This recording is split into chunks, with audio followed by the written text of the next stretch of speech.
So this is the other side of the wall here. Got some more bucks. And this one here actually is a 8-point that I shot on Veterans Day again. Another one. And actually put the decoy trick on him as well. Had the decoy out, sprayed it down with deer pee and all. And he come out just as it started getting dark, coming to check out that decoy, and I saw just the side of his rack and I had to let him have it. He isn't the biggest in the world, but it made my heart start pumping when I seen him come out checking out that decoy, so let him have it. But yeah, that was a fun hunt.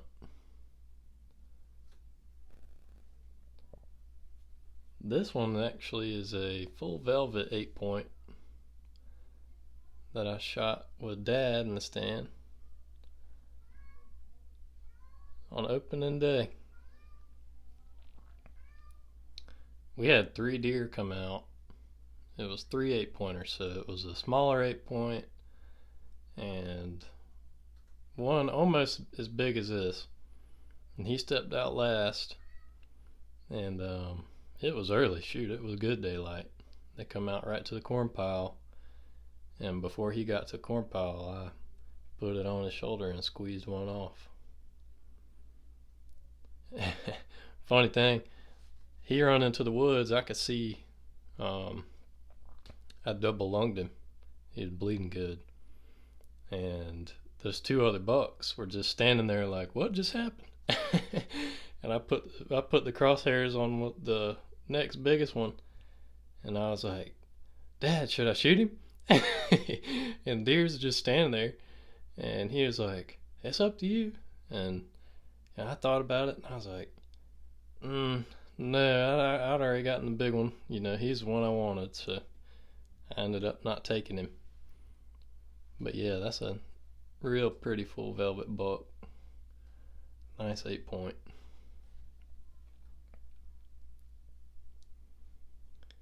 And then we got a couple of them over here. Let's see. Start with this one. This is an 8-pointer I shot. I don't know when I killed that one. But I was sitting in the stand, and it was real dark, and the moon actually had started coming up, and we had some planted milo out there in the edge of the field, and I seen this shadow come across through that milo and stop, and it was real dark. I couldn't quite tell what it was, and I thought, well, it might just be a big doe.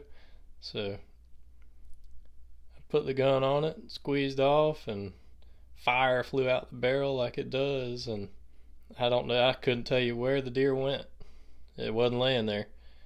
And ended up starting looking in the woods, and me and my uncle looking around, and no blood, nothing.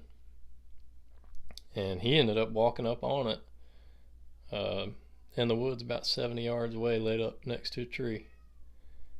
And that's the story on that one. This buck was actually a draw hunt at Webb. I think I was a freshman in college when I shot that one. But he's a real cool one. Man, that was a hunt too. They put us out in the stand, and it was a pretty plot. Had big old turnips, just beautiful. And I saw deer the whole afternoon. Probably 30 minutes since I'd been there, all the way till dark. I saw a ton of deer. It started with a couple does, probably 200, 300 yards off, and a few deer come into the turnips, eating those turnips. And he showed up at 3:30. Believe it or not, broad daylight. I started eating those turnips, and I I watched him for a minute, you know, and I could just see those G2s, how tall they were. And I thought about passing him because you can only kill one buck when you're on that draw hunt. And this was the Friday afternoon, and you still had Saturday morning to hunt, so I had another chance. But he turned and he started to go back towards the woods, and I looked at him one more time, and I just couldn't let him get away, and I shot, boom, dropped him right there in his tracks. I mean, he didn't move an inch. And I was so excited, you know, fist pumping, his stand was shaking. I was shaking so much. And I walked down there, went to go look at him, took a few pictures, and climbed back up in the stand, waiting for the truck to come get me. I had the rest of the afternoon, I mean the whole hunt pretty much, to sit and relax. And I watched a bunch of little forkhorn bucks, little 4 points and 6 points and stuff, running around. But right at about dark, I seen a great big one. I mean, I'm talking, it was a giant. And I had heard the horror stories of shooting the first nice legal buck you see and then having the big granddaddy come out, and that's exactly what happened. Sure enough. I mean, he would have put this one right here to shame. He was just a giant. No joke. I had to look at him through the scope and just admire him, but man, he was a beautiful deer. But at the end of the day, I got one, so I was happy with it.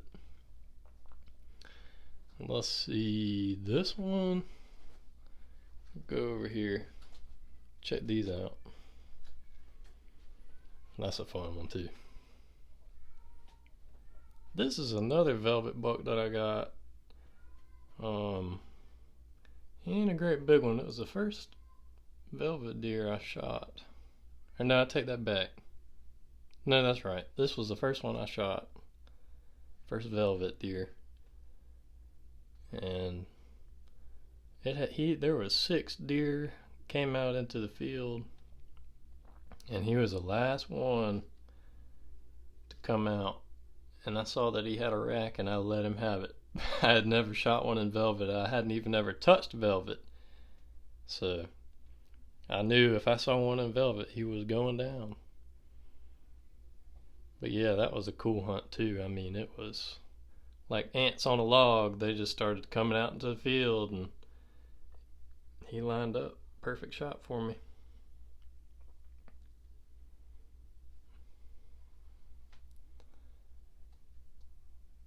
Now we got this 8-pointer here. This is a bruiser. I mean, look at the tines on that one. He's got broken tines, broken off, acorn point on that side. He's just a nice deer. I shot that one in the swamp where I killed that big deer I have shoulder mounted with the velvet hanging down. This one actually had come out pretty early, just about when it starts getting good.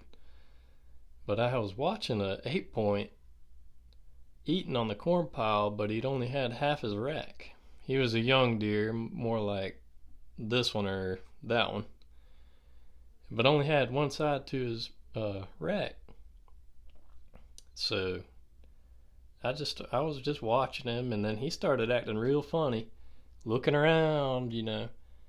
And sure enough, this deer come out all the way in the back, you know, puffed up, ready to defend his territory. And he came walking pretty much to the corn pile and then flipped into the woods. And the leaves had fallen. I think it was October 20 something. So the leaves had fallen, and I could hear him stomping in the leaves after he had run that other deer off. And I was trying to figure out which way to put the gun so I could get a shot at him. And he ended up coming out back towards the corn pile and crossed over that little road. And before he could get to the other side of the road, I pulled the trigger. He didn't go but maybe 20, 30 yards. I heard him crash in the woods, and man, I was so excited. I knew it was a big old deer. I mean, the basis on this deer is good. Big, big deer. And man, that was just a fun hunt. It pays to just wait, see what happens. I wish I'd have done that on this other one over here. I'd have had another giant. But I'm pretty happy with them. It was all fun. Fun hunts. Good times.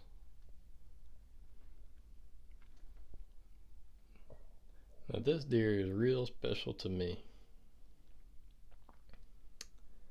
It is actually an 8-point that me and my dad shot. It's the first one I've ever killed. First buck. And I got a hatchet that he had given me laid up in there. I thought it looked cool. I made a little necklace out of some turkey spurs too, hanging down there. But yeah, this is actually a man drive that I had went on with Dad, and I think it was my first man drive. I had been on dog drives before, killed a few deer, nothing big. This was a man drive at my uncle's farm, and we had a few drives. A couple of does got shot, and we put on a drive about 11 o'clock, and it was me and Dad standing in the planted pines, and it was a row that was open, and we were standing in that open row, and one of the drivers started hollering, "Big buck, big buck." So we got ready, and I could see just horns coming through the pine trees, just jumping like a bunny rabbit through the pines, dipping, dodging, weaving.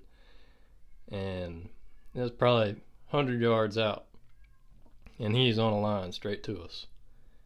I think I was 11 years old, and it was the last day of the season. I think it was 31st, or maybe it was the first of the year. And I just seen that rat coming through the woods, and me and Dad were just waiting for him to get in range, and I let him get probably 15 yards right on us, and then I shot as soon as he got into that opening, and it sounded like World War II. I mean, we just boom, boom, boom, boom, boom, boom, boom. It was awesome. I mean, we just unloaded the guns, both of us. I mean, tearing him up, and he probably made it 10 yards past us, and Dad put the final shot into him and rolled him, and we walked over there, and I mean, there was buckshot holes all in him. I was shooting a little 20 gauge, and Dad was shooting his Brown and Pump 3.5 Magnum, and I was shooting his 20 gauge that he had when he was a little boy. So that was a real meaningful deer to me. I mean, it was the first big deer I had ever killed. It was the first buck I'd ever killed. But that's a team kill, I think.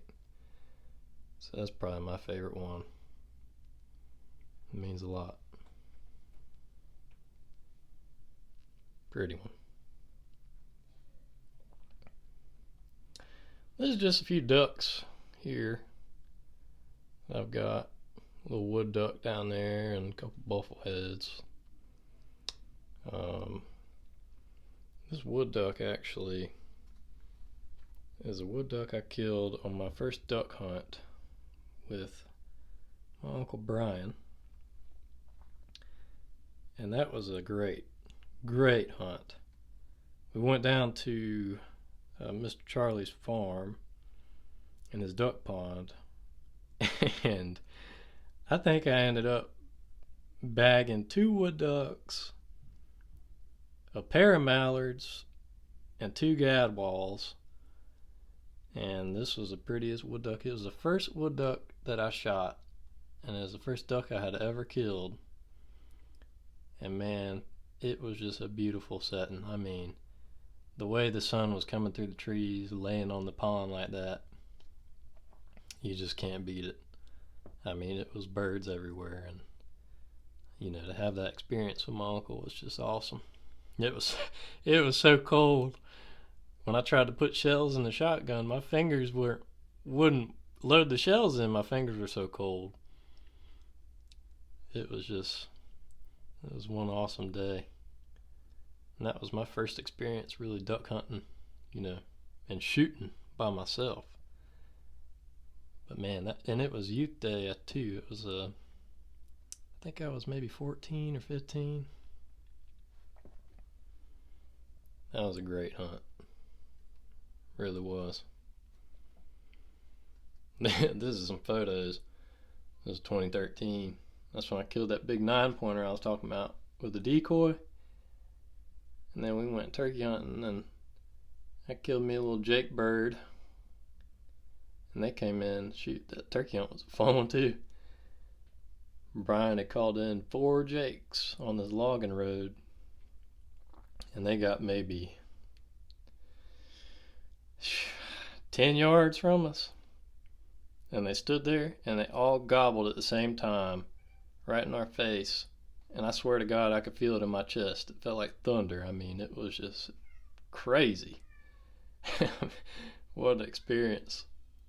I mean, I let them walk off a little bit and get out of range just a touch, from 10 yards maybe to 20. And then I picked out the biggest one and put it on his head with that same little 20 gauge. It's a good little gun. That's a picture of me up there in a chair up at the hunting camp. We had been turkey hunting all day long, probably walked 5 miles. No turkeys that day.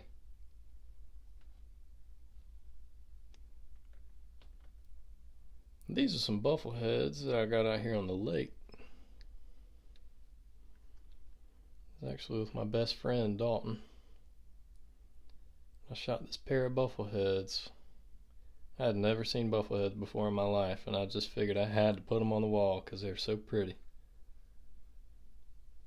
Especially the colors you can see right here. Those greens and purples. I mean, it's so vibrant. It's a unique duck. I like that mount too. This is actually a picture of the first time I went mahi fishing. Me and Dad and 2 of his buddies went out on a charter trip and actually caught this nice mahi. I think we ended up catching about a dozen or so. That was the first time I'd ever been. And, everybody was not getting seasick, but, kind of queasy. And all the men started drinking some beer. And, they quit complaining about the rough seas. And I'm over here, well, my stomach hurts too. So, I'll let you figure out how that panned out. But yeah, let's go look at some of these turkeys.